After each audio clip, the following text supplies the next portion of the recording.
예, 평안히 주무셨습니까? 오늘 아침에는 고린도후서 10장 1절부터 18절까지 말씀 바울이 사도직에 대해서 변론하는 네 번째 부분의 첫 번째 말씀인데요. 같이 한번 생각해 보도록 하겠습니다. 우리가 오늘 본문에서 생각할 거는 크게 세 가지 정도를 생각하시면 좋을 것 같아요. 첫 번째는 우리의 자세인데 성도로서 지켜야 될 자세가 뭐냐? 늘 우리는 일상에서 온유와 관용의 태도를 지녀야 된다라고 하는 말씀입니다. 바울이 자신을 비난하는 사람들에게 자신이 온유와 간용의 태도로 늘 일관적으로 자세를 유지했다라고 이야기를 하는데요. 바울이 2차 방문을 하고 그 이후에 다시 편지를 보내는 모습 속에서 고린도 교회는 바울이 편지를 보낼 때는 매우 강하게 이야기하면서도 사람을 대할 때는 직접 대할 때는 매우 소심하다라는 모습으로 그들을 비난했는데 바울은 사실 이러한 모습 속에서 고린도 교회를 세우기 위해서 일관되게 어떻게 하는 것이 고린도 교회를 세우는 것일까라는 태도를 가지고 그걸 바로 온유와 간용의 태도를 가지고 싸웠다, 대했다라고 이야기를 하죠.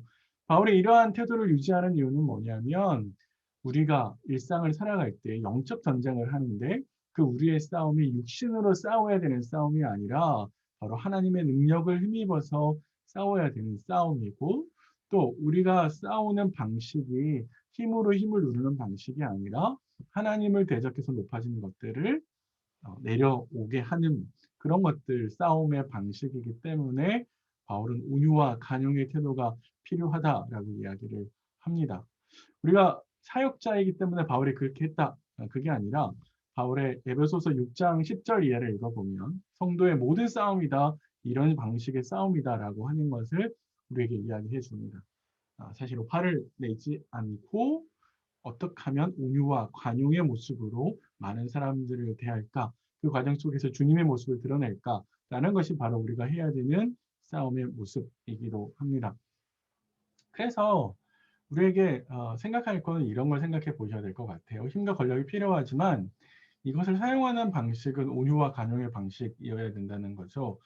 바울이 사도로서 고린도 교회를 이용할 수 있었고 또 조장할 수 있었지만 사실 바울은 인내함으로 기다렸죠.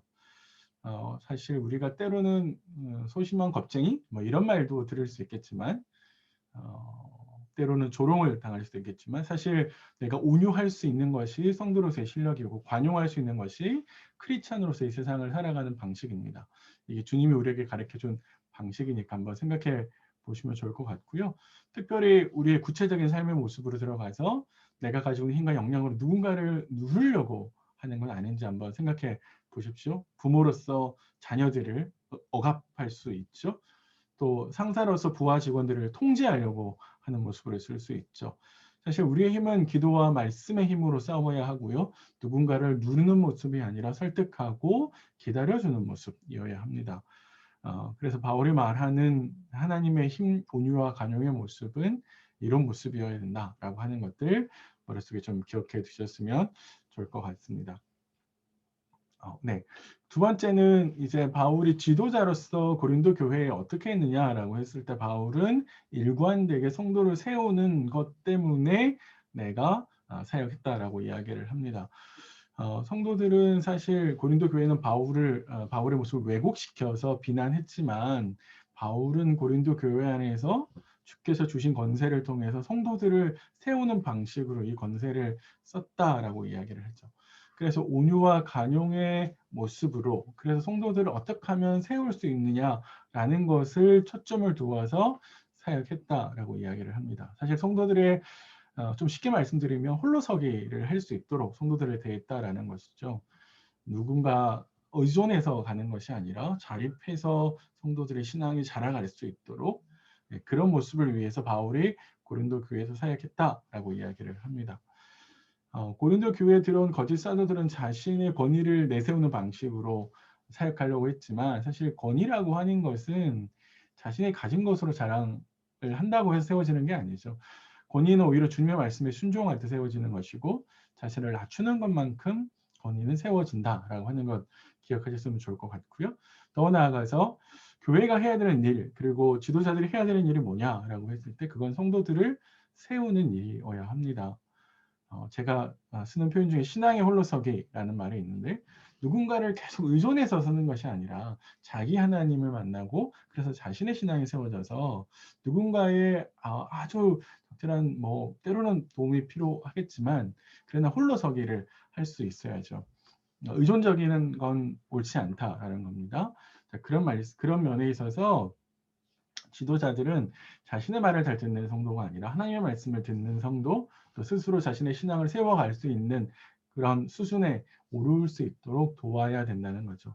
그것이 바로 우리 한국 교회가 혹은 우리 지금에 같이 섬기고 계시는 교회가 하셔야 되는 일이라고 생각을 합니다. 세 번째 생각하는 것은 바울이 자신의 역할들이 뭐냐라고 했을 때 질서를 지켜가면서 복음을 전했다라고 하는 겁니다. 고린도 교회 안에 들어온 거짓 사도들은 질서를 어겼죠. 그래서 바울의 범위를 벗어나서 지나쳐서 분수 이상으로 왔다라고 이야기를 하는데 바울은 질서를 지키면서 특별히 AD 49년에 예루살렘에 있었던 사도들과 협의하에서 자신을 이방인의 사도로서 이방인을 섬기는 사람으로 가겠다라고 약속을 했었죠. 그런 범위의 한계를 따라 혹은 하나님이 나에게 주신 소명의 범위를 따라 이방인을 위한 사도로 주님이 세우셨잖아요. 그리고 자신의 유익을 위해서가 아니라 복음을 위해서 그리고 자신의 뭔가의 권력을 취하기 위해서가 아니라 성도들의 믿음의 성장을 위해서 바울이 질서를 지켜가면서 복음을 전했다라고 말을 하고 있는데 우리도 이런 점에 있어서 공동체 안에서 각자 우리 협의하고 또 각자의 소명에 따라서 각자의 은사에 따라서 특별히 공동체를 섬기는 모습대로 우리가 잘 섬기고 있는지 내가 넘어가지 말아야 될 선을 넘기고 있는 건지 한번 생각해 볼 필요가 있습니다. 사실 공동체 안에 일을 하다 보면 맡겨주신 분량의 선을 넘어가는 경우가 많죠. 특별히 공동체 안에서 그럴 수 있습니다. 권위와 질서를 무시하고 내 뜻과 목소리를 아주 높이려고 하는 그런 것들은 바람직하지 않을 수 있습니다. 혹은 내 삶에서 선을 넘는 일이 없는지 한번 돌아보셨으면 좋겠습니다. 네, 오늘 하루도 주님의 말씀을 좀 기억하시면서 우리의 거룩함을 세워가는데 노력하셨으면 좋을 것 같고요. 저는 내일 아침에 다시 찾아뵙도록 하겠습니다. 오늘 하루도 평안하십시오.